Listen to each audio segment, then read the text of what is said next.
Hello friends शुरू करते हैं एक्सरसाइज 3.3 से। Question number 3, can a quadrilateral A B C D be a parallelogram if. ये कह रहा है कि क्या कोई quadrilateral A B C D वो पैरेललोग्राम हो सकता है, कब। ये आपको 3 पॉइंट्स दे रखे हैं, तो एक रफ फिगर बना लेते हैं अपने सवाल को करने के लिए। ये मैंने एक A B C D quadrilateral बना लिया। फर्स्ट पॉइंट में कह रहा है कि जब डी और बी दोनों का सम 180 डिग्री हो, तो देखिए ए बी सी डी ये पैरेललोग्राम है, सॉरी ये क्वाड्रिलेटरल बनाया मैंने। तो अगर इसके अंदर डी और बी, एंगल डी और एंगल बी का सम अगर 180 हो जाए तो क्या ये पैरेललोग्राम हो सकता है। तो देखिए अपोजिट एंगल्स जो होते हैं ना पैरेललोग्राम के, वो बराबर होते हैं। ये पैरेललोग्राम की एक मेन प्रॉपर्टी है, अपोजिट एंगल्स बराबर होते हैं। तो ये दोनों मिलके 180 हो जाएंगे। ये कब 180 होंगे तो मैं बताता हूं आपको। या तो ये आपका स्क्वायर हो या फिर ये आपका रेक्टेंगल हो, क्योंकि स्क्वायर और रेक्टेंगल के अंदर ही अपोजिट एंगल्स बराबर होते हैं, दोनों 90-90 के, और उनका सम 180 भी हो जाता है। तो ये वाली जो चीज़ है ये स्क्वायर और रेक्टेंगल में ही अप्लाई होती है। तो और कोई स्क्वायर और रेक्टेंगल जो है ना पैरेललोग्राम बोला जा सकता है। स्क्वायर रेक्टेंगल को हम पैरेललोग्राम बोल सकते हैं। क्यों? क्योंकि स्क्वायर और रेक्टेंगल के अंदर पैरेललोग्राम की सारी प्रॉपर्टीज अप्लाई होती हैं। अपोजिट साइड्स बराबर होती हैं, अपोजिट एंगल्स बराबर होते हैं, तो इसमें अप्लाई तो हो रही है। तो हो तो सकता है लेकिन हर बार नहीं हो सकता। सिर्फ स्क्वायर और रेक्टेंगल में ही ऐसा हो सकता है कि ये दोनों का सम 180 हो और हम इसको पैरेललोग्राम बोल सकें। तो फाइनल आंसर इसमें यही लिखेंगे कि कैन बी, यानी कि हो सकता है, बट नीड नॉट बी, यानी कि जरूरी नहीं है कि हो जाए। अब कुछ और अगर आ गया, यानी कुछ और कोई ऐसी फिगर बन गई, टेढ़ी मेढ़ी सी कोई इस तरह की फिगर बन गई जो पैरेललोग्राम तो ना हो और इनका सम 180 हो जाए, तो हर बार नहीं हो सकता। तो can be but need not.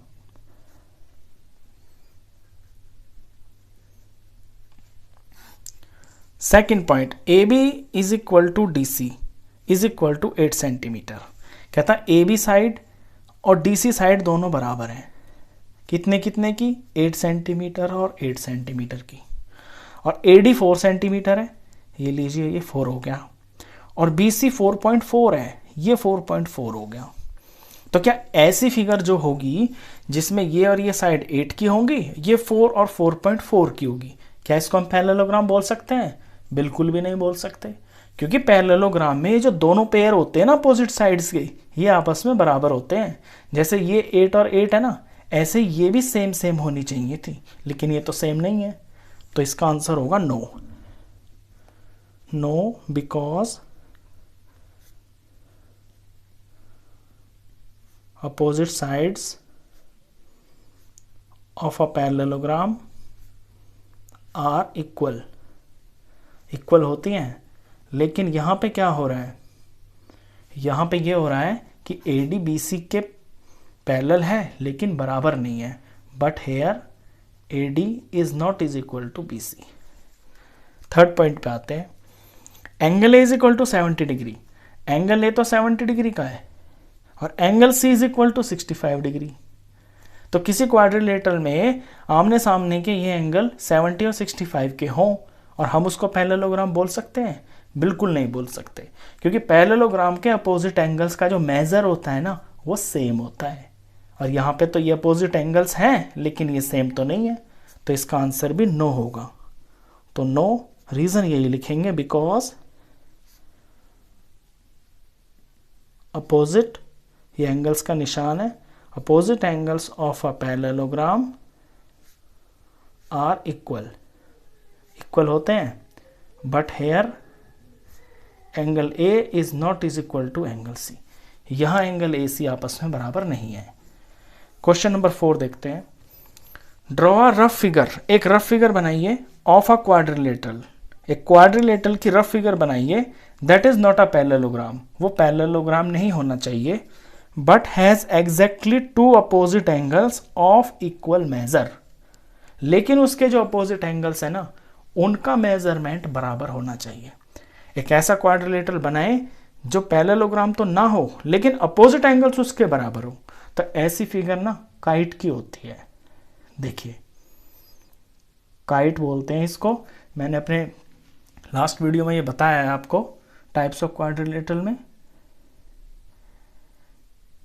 इसमें इस तरह की जो फिगर होती है ना, ये दोनों साइड्स आपस में बराबर होती हैं, ये नीचे वाली दो साइड्स आपस में बराबर होती हैं। तो होता क्या है कि इसके आमने सामने के एंगल्स बराबर होते हैं। ये बिच्चे बिच्चे है ना, ये छोटे एंगल्स होंगे एक्यूट एंगल, और ये आपस में ये वाले एंगल्स ऑब्ट्यूस एंगल्स है, ये बराबर होंगे।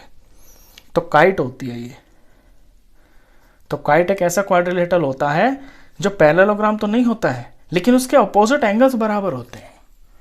चलिए क्वेश्चन नंबर 5 पे चलते हैं। क्वेश्चन 5 है, बुक से पढ़ता हूं क्वेश्चन।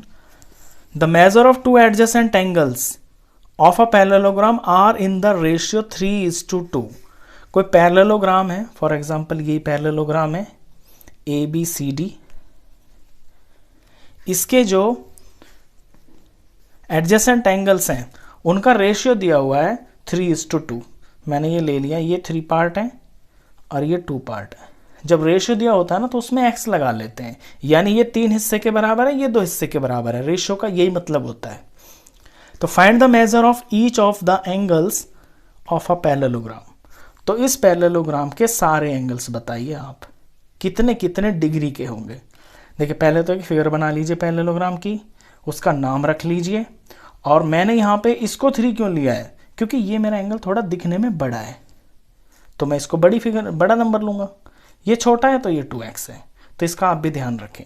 ऐसे फिगर बना के मैंने यहाँ पे कर लिया let angle B = 3x and angle C = 2x।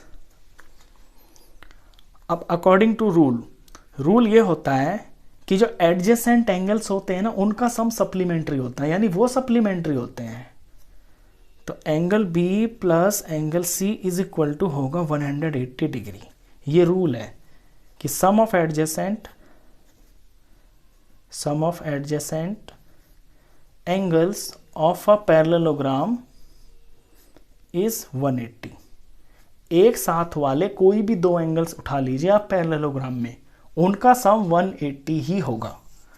अब B और C मैंने यहाँ पे ये ले लिए 3 और 2x, तो 3x प्लस 2x = 180 डिग्री। ये हो गया 5x = 180 डिग्री, और x की वैल्यू आ गई 180 डिग्री। ये 5 यहाँ डिवाइड में चला जाएगा, तो x की वैल्यू आ गई 36 डिग्री। x मिल गया तो मेरे एंगल्स की वैल्यू मिल जाएगी मेरे को।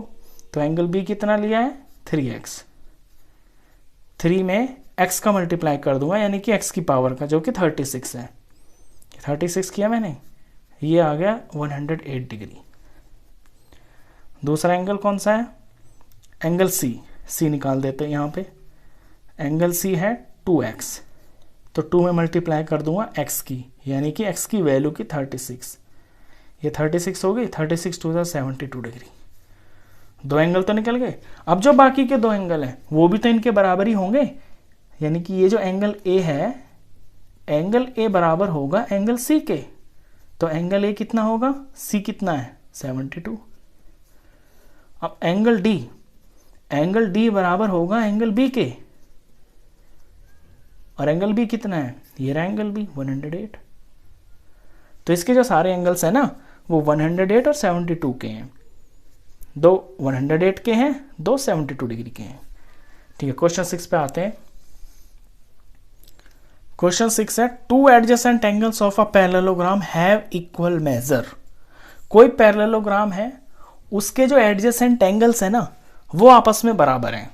जैसे इसी को ले लेता हूं मैं ABCD, ये पैरेललोग्राम है, इसके ये दो एडजेसेंट एंगल्स हैं A और B, ये बराबर हैं, तो मैंने इन्हें x मान लिया। अब कहता है find the measure of each of the angles of a parallelogram.